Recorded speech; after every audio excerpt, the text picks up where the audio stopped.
Blended families face unique challenges, and today we are here to talk about them.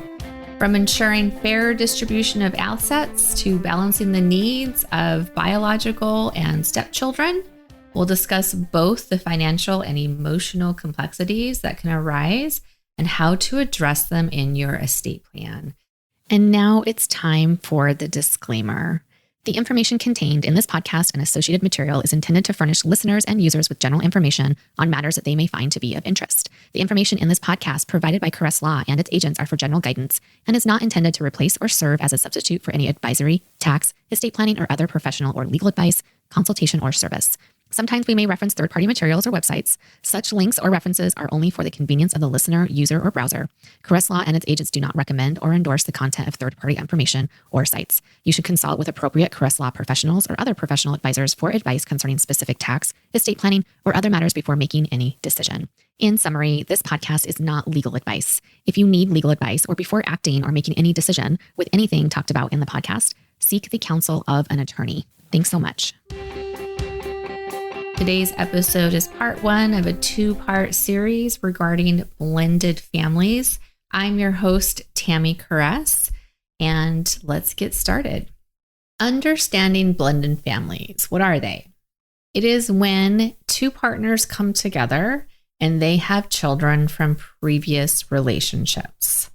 So we are talking about step-parents, biological children, stepchildren, and even half siblings. When that new pairing or that new couple, that new union comes together, they have their own child and then they have biological children from prior relationships. There are lots of things to consider in those scenarios.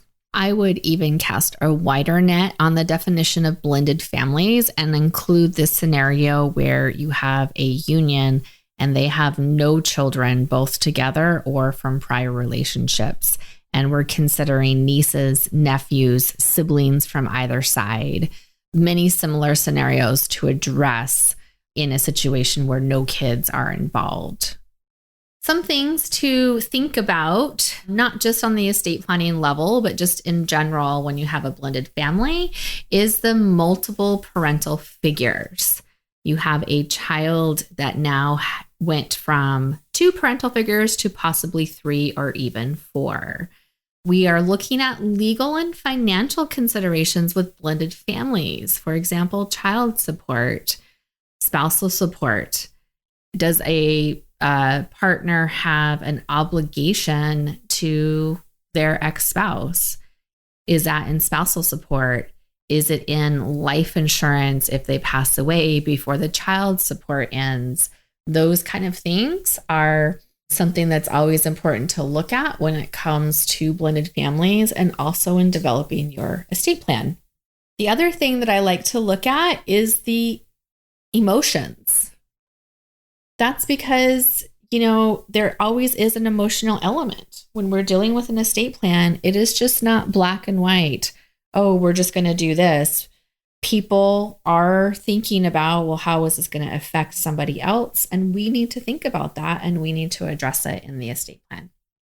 So the common estate planning goals I hear when I have a blended family that I'm working with are protecting the interest of biological children, ensuring fair distribution of the assets, providing for the surviving spouse, and avoiding probate and minimizing taxes. Now, some of these can affect any family at all. However, with blended families, you are balancing how assets are dispersed among biological children and stepchildren, and also surviving spouse and biological children. Or, your biological children with your new spouse versus the biological children of your former relationship.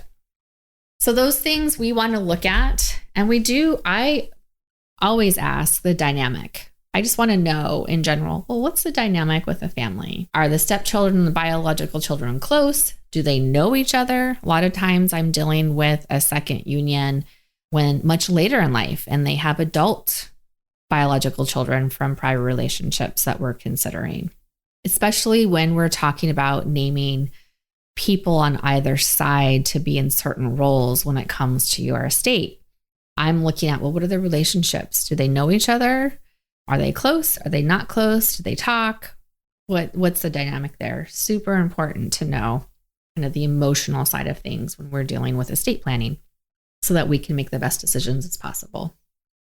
So let's talk a little bit more about the fair distribution of assets.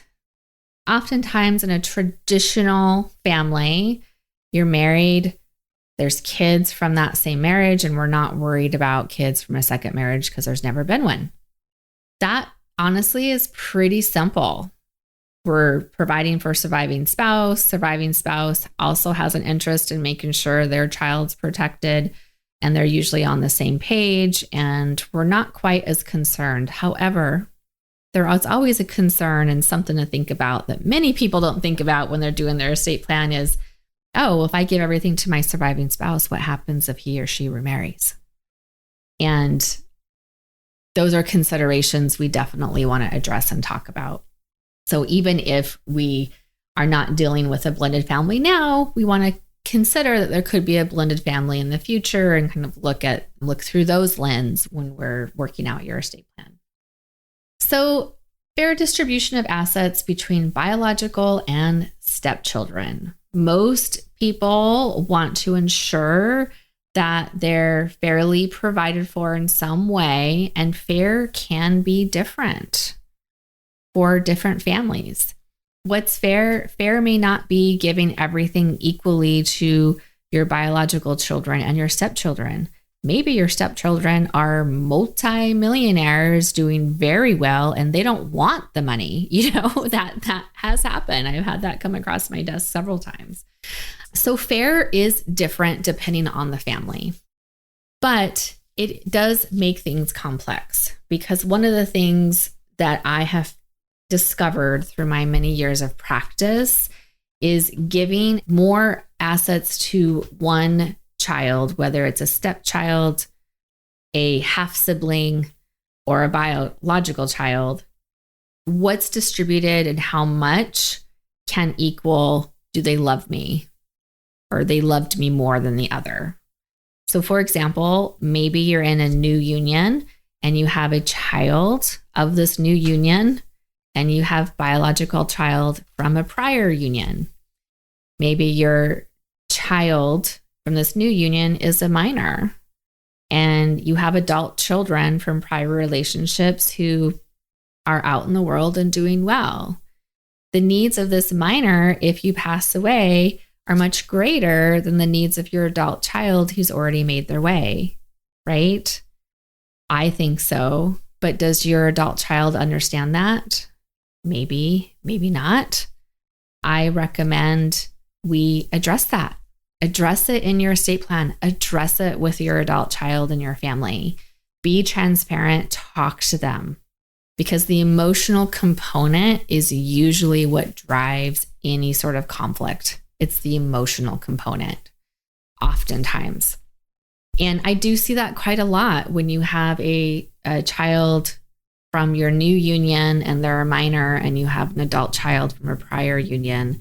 I do see, well, we want to provide more for our younger child we've had together. And it's understandable from my client's perspective. I understand it, but do your other children. And if you want to minimize conflicts, we may add some language in the document that addresses that. I call it fluff language, where I might put something in the document that just explains why you're doing what you're doing, why we're giving a little bit more to this child of our current union than children of prior unions. And it could be the age and relationship. And by the way, when you're doing an estate plan, once you do it, it is not done because things will change.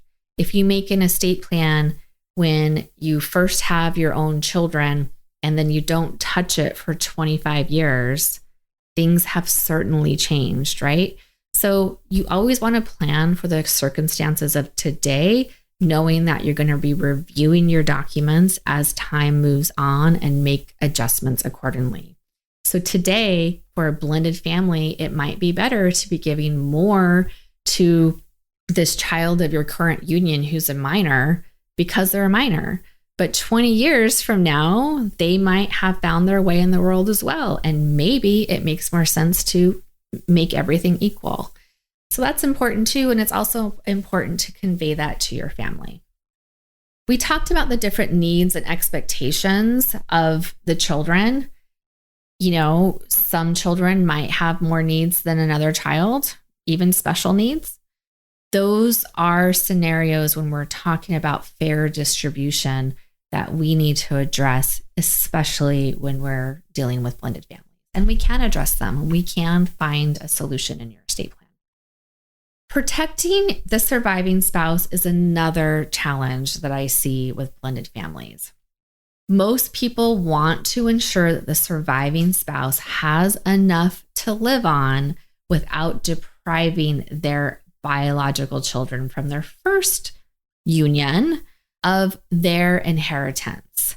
Many people don't understand that you can do that. There are ways in your estate plan to ensure your surviving spouse is provided for and also ensure that ultimately your biological children from your first union will not lose out on the inheritance. There are ways to address that. Unfortunately, there can be potential conflicts when it comes to a surviving spouse, especially if they're perceived to favor their biological children over the stepchildren. So an example is your estate plan says, I give everything to my surviving spouse, and if I don't have a surviving spouse, all the assets go out equally among my children and my stepchildren. Well, surviving spouse, if they inherit without putting the parameters that we can put in to both protect surviving spouse and guarantee children's inheritance later on, then there can be a big perception among the biological children of the deceased spouse versus their step siblings. So, those are conflicts that we can minimize if we draft a really good estate plan. Other considerations are guardianship issues. If you have children, minor children from a prior relationship who is living with you and your new partner, well, what happens if you pass away? Do they go live with their other parent? Do they stay with their step parent? The answer is, I don't know. Depends on the family, but you do have a little bit of control over that. Depending on your state of jurisdiction, and I do have a podcast earlier that talks about this.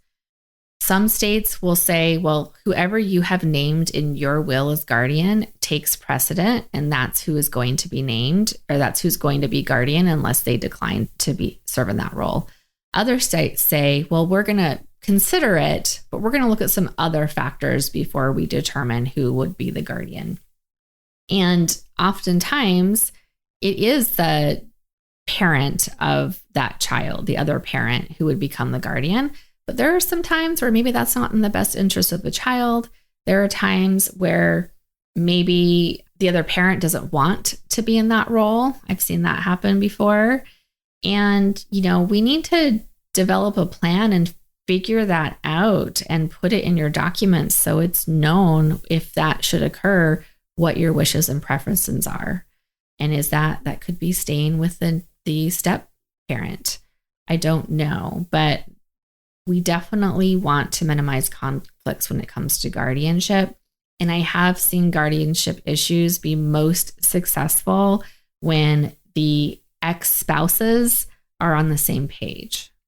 I know that's not always how it can be, but if you can be on the same page with your ex-spouse with this, it'll just make it that much better for your child that you leave behind. Hopefully it doesn't happen, but we have to plan for it just in case. So going through what I just went through, I think you can see a lot of the issues that come up and how it is important in your estate plan. I would say why it's important for most families and crucial is to prevent disputes. If you want to prevent family disputes, be as clear as possible in your estate plan and lay it all out. And then I suggest being as transparent as you can with your family. Be transparent so that they understand why someone might be getting a little more than the other, and it could be based on their needs, or, that your plan is to give it equally, but maybe that plan is not going to finish or carry out until the surviving spouse's death. But there are ways that we can guarantee that. And then if you want control over your assets, if you want to ensure that children will inherit from you, if you want to ensure that your assets won't go to your spouse's new spouse, you want control over those assets, we can plan for that. Not only are we planning through your estate plan what happens at death and who receives your assets, we're planning for incapacity. What happens if you cannot make decisions for yourself, both financially or healthcare?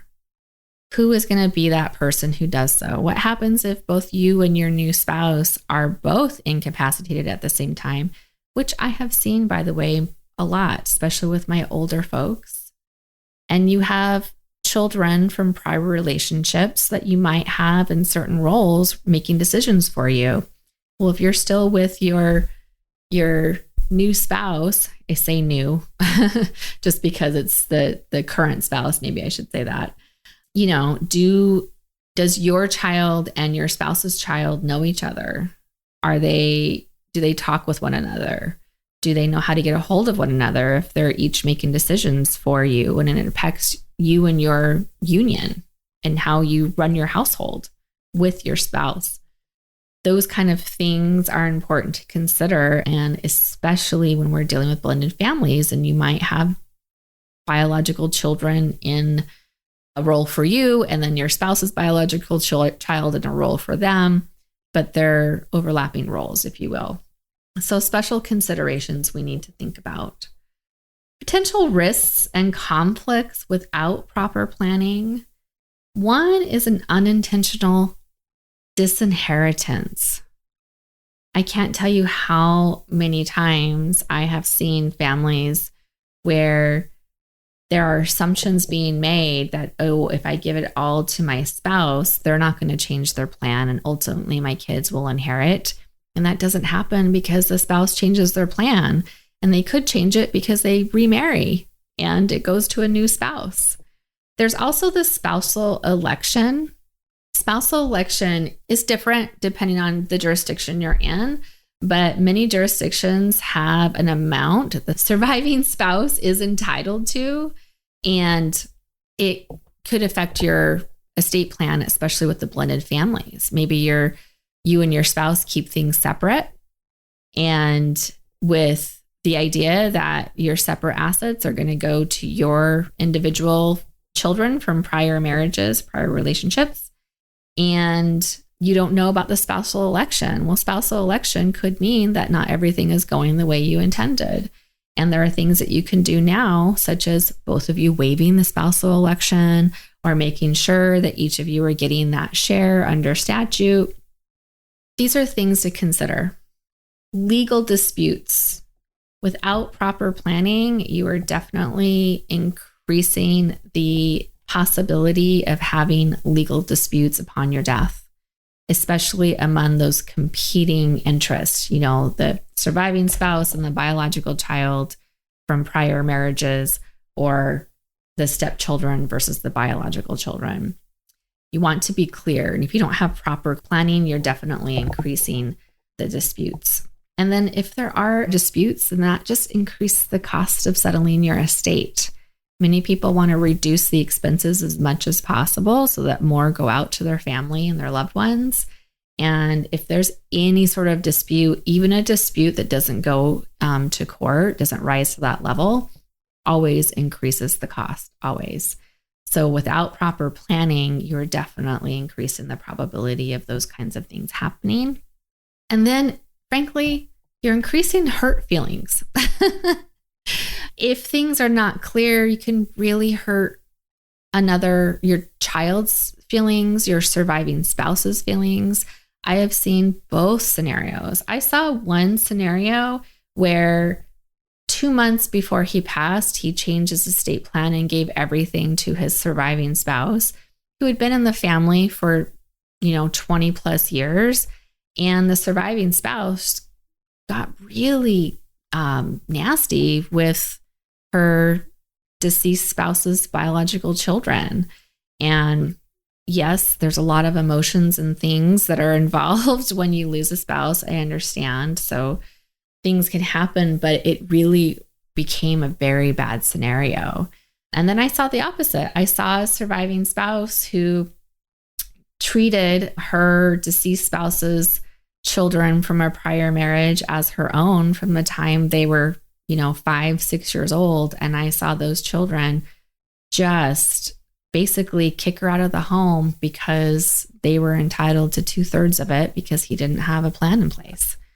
And it was a terrible situation. So the more clear you can be and have a proper plan, the less hurt feelings, the less legal disputes, and less costs of administration.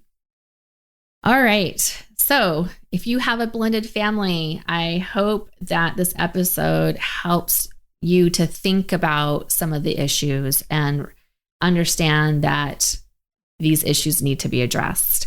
In my next episode, I'm going to talk more about what can be done to plan when you have a blended family. I will go ahead and put some links in the show notes to some prior episodes that I talked about or referenced today. And if you're enjoying listening to this podcast, I would really appreciate if you could give me a 5-star Google review. Thanks so much, and until next time.